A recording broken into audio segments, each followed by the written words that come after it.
as we finished the rock show, I was like, okay, I've been doing this stuff. We've been producing these shows for like the last 3 or 4 years, and we want to do more. And I saw this figure. It said the average SMS marketing campaign reaches redemption rates of 20%. If any of you guys have done advertising on the web, what's the average conversion? You guys know? What's an average conversion rate for people that are buying? Has anyone here bought advertising on the web? Yes? No? It's pretty low, okay? It's often lower than like 1%.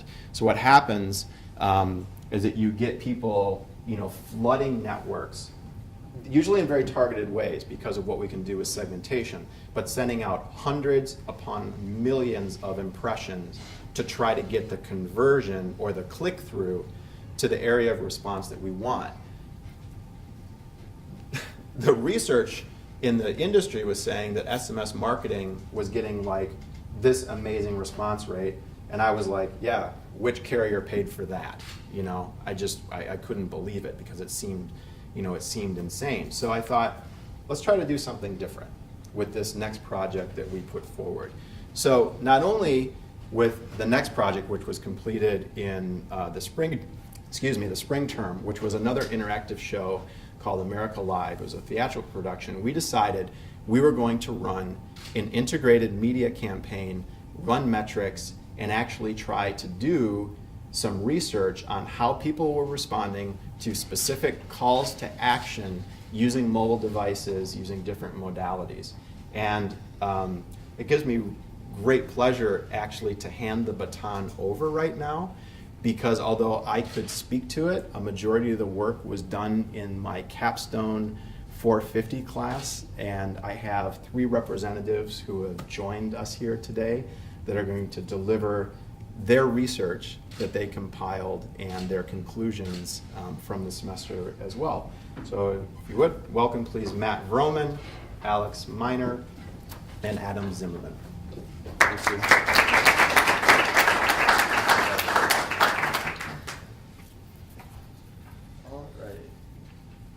So in case you've forgotten, right now we're in mobile use patterns, advertising, modalities, and calls to action via mobile devices. Sorry, Adam, we don't have any who we are up for you, but maybe next time. Yeah, maybe next time. I am Matt Vroman. I'm currently an undergraduate at Bradley University. I'm an interactive media major with a specialization in game design, and I'm also focusing on getting a minor in computer science and business management. I'm Alex Miner. I'm also an interactive media major here. My concentration is in web and application development, and I'm going for a minor in computer systems management. I'm Adam Zimmerman. I'm an interactive media major as well, and I'm doing the web and application concentration. Okay, so Jim kind of brought up the mention of his class, IM 450, and all 3 of us had the opportunity to be involved in that class last semester. So kind of a little bit about the class. IM 450 stood for the theory and development of the different mobile applications. So it's kind of issues in new media theory. Every semester, the class actually tackles a new, thing about new media. So we decided to focus on mobile devices, more specifically the development and the design and theory behind mobile applications, web applications, things of that nature. So that was kind of the focus of the class. And in order to learn more about these kind of mobile applications and how people actually go through not only making them, but using them as well, we did a couple different things. We kind of split the class into 2 parts. The first part of IM 450 was us actually going out, doing research, and putting together presentations. We did these things called Pecha Kuchas. And for those who don't know what Pecha Kuchas are, they're kind of very short, minimalistic presentations that focus heavily on having not very many words up on the slides, but rather having images that help to focus and kind of improve your point rather than detract from your presentation.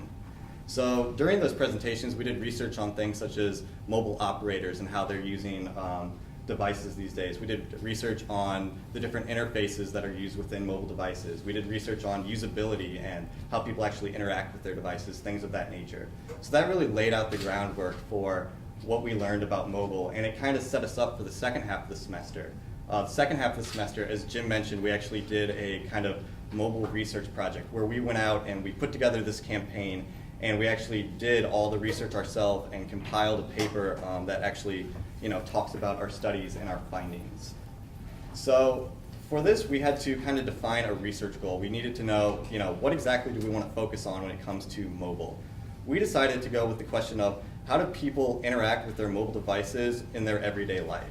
More specifically, when you see a certain advertising modality and you have multiple ways in which to respond using your mobile device, which way do you prefer to respond? So for example, if you're at a movie theater, or if you see a poster, if you see an ad on TV, and they give you a few different ways in which you can actually interact with that advertisement, what is your preferred method to actually go through and contact the advertisers and interact with them? So that was kind of our big research goal. And as a lot of people know, it's actually very difficult to get people to respond to things like this. So we kind of needed a platform on which to do this on. And so to kind of encourage people to participate in our research study, rather than just go out and ask people, we actually put together a campaign, and we had a competition where one lucky person who participated in our research would actually go out and win an iPad. So that was kind of like our call to action, and to help people want to actually participate in the research rather than forcing them to do that. So with that in mind, we kind of structured our team into a similar way that you might see kind of a very small business structured in terms of advertising. Jim was obviously at the top. He was even above the producers, kind of overseeing things, making sure that everything ran smoothly. Below him, we actually had student producers, and they would make sure that all our assets were getting delivered on time, that we had everything in order, that we were contacting the appropriate people, things of that nature. Below that, we had creative directors. Adam actually ended up taking over the role of creative director about halfway through the project.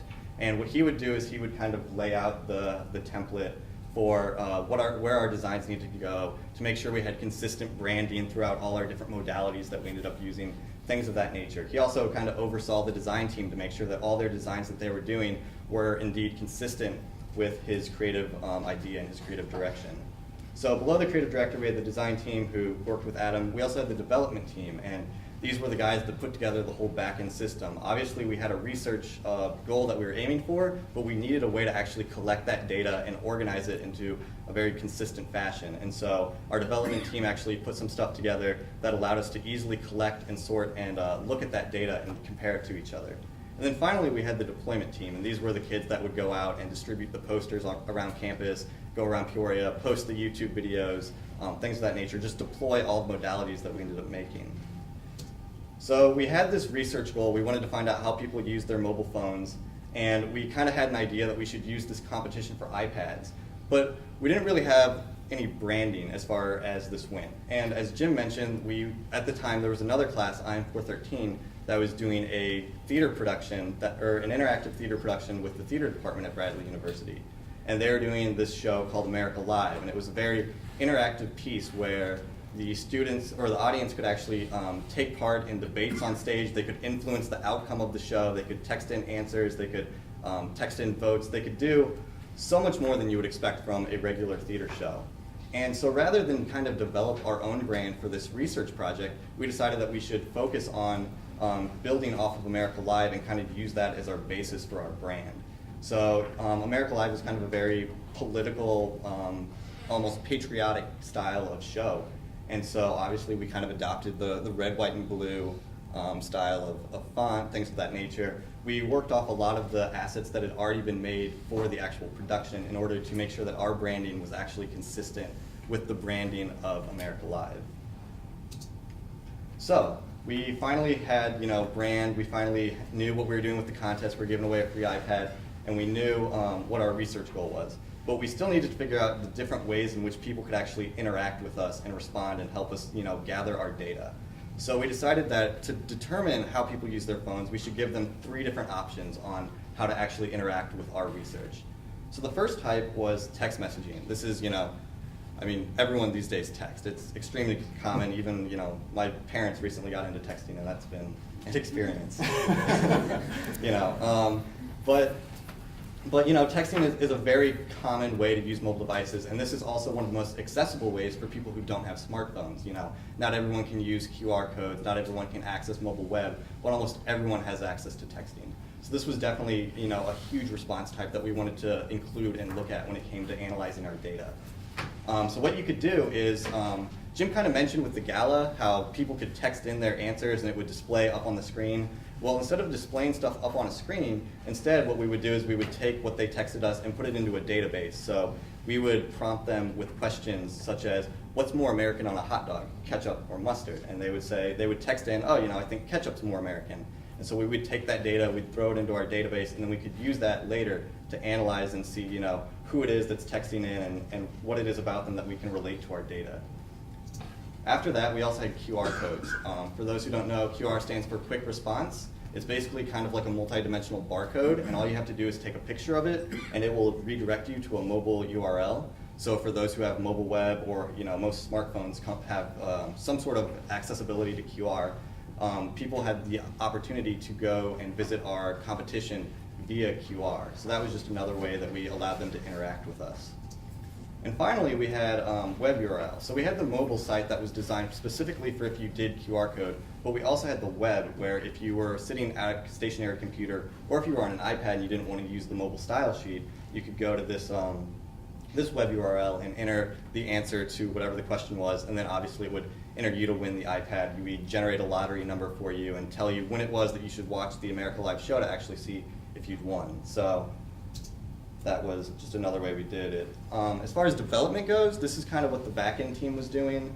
All three of us kind of helped out with this development section. So these are just the ways that we would track the data and put it into a database.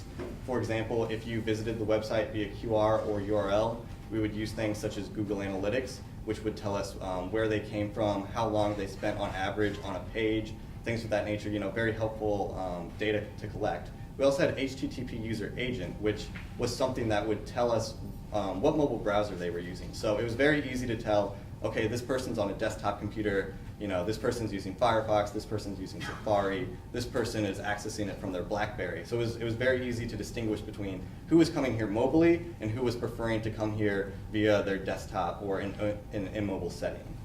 We also had text voting, where we used this service called Wire to Air, and we would redirect their text vote based on that and use PHP to send that into the MySQL database. And then this database would just contain all the people that responded to our research, and it would sort them all based on what their responses were, what user agents they were using, things of that nature. So now we kind of have the overall structure laid out for how we wanted to collect the data, but we still haven't really gone out and posted any modalities. So Alex is actually going to start to talk about that.